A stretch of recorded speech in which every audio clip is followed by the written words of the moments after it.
এবং আইন শৃঙ্খলা বাহিনীও মানে দ্রুত তৎপর হচ্ছে না। ওনারাও চাচ্ছে যে আর একটু গন্ডগোল লাগুক, আর একটু ক্যাচাল হোক।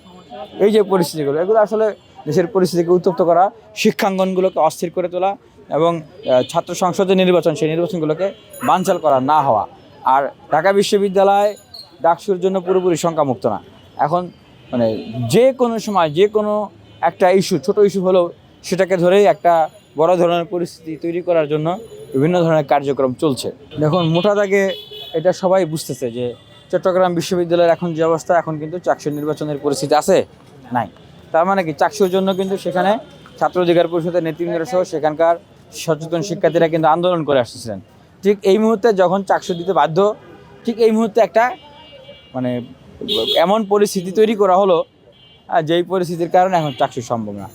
বাকৃবিদ শিক্ষার্থীরা বা বেগম রোকেয়া বিশ্ববিদ্যালয়ের শিক্ষার্থীরা, তারপর আরও আপনার বলে যে গোপালগঞ্জ বিজ্ঞান ও প্রযুক্তি বিশ্ববিদ্যালয়ের শিক্ষার্থীরা, বিভিন্ন বিশ্ববিদ্যালয়ের শিক্ষার্থীরা কিন্তু এই ডাকসুতে আমি যে আন্দোলন করেছি ঠিক একই অনুসরণে তারা কিন্তু এই ধরনের অনশন, আন্দোলন, প্রতিবাদ করছিলেন। আমরা ঢাকা বিশ্ববিদ্যালয় যেভাবে করেছিলাম সেইভাবে। তো তার সেই জায়গাগুলোতে যেন ছাত্র সংসদ দানা না বাঁধে, এই জন্য এই প্রক্রিয়াগুলো করা হচ্ছে। এটা তো খুবই স্বাভাবিক। যারা হামলা করতেছে, মানে আপনি দেখেন যে আসলে ওখানে ওরকম কোনো সিকুয়েন্সই পাওয়া যাচ্ছে না যে কোথা থেকে আসলে কী হচ্ছে, কেন হচ্ছে। ছোট্ট একটা ঘটনা, সেখান থেকে এত বড় বিষয়। এবং আইন শৃঙ্খলা বাহিনীও মানে দ্রুত তৎপর হচ্ছে না। ওনারাও চাচ্ছে যে আর একটু গন্ডগোল লাগুক, আর একটু ক্যাচাল হোক। এই যে পরিস্থিতিগুলো, এগুলো আসলে দেশের পরিস্থিতিকে উত্তপ্ত করা, শিক্ষাঙ্গনগুলোকে অস্থির করে তোলা এবং ছাত্র সংসদের নির্বাচন, সেই নির্বাচনগুলোকে বানচাল করা না হওয়া। আর ঢাকা বিশ্ববিদ্যালয় ডাকসুর জন্য পুরোপুরি শঙ্কামুক্ত না।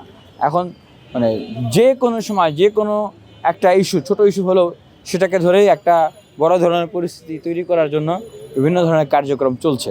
এরকম কিছু হওয়ার সাথে সাথেই তখন বলবে যে এই মুহূর্তে আসলে 9 সেপ্টেম্বর নির্বাচন করা আমাদের পক্ষে সম্ভব না। জাস্ট এইটুকু বলার জন্য অনেকে বসে অপেক্ষা করতেছে। বিশৃঙ্খল পরিস্থিতি হতে পারে বলতে আমি বুঝাচ্ছি যে অনেকেই এগুলো তাদের মাথায় রেখেছেন, করার জন্য তৎপরত হয়ে আছেন।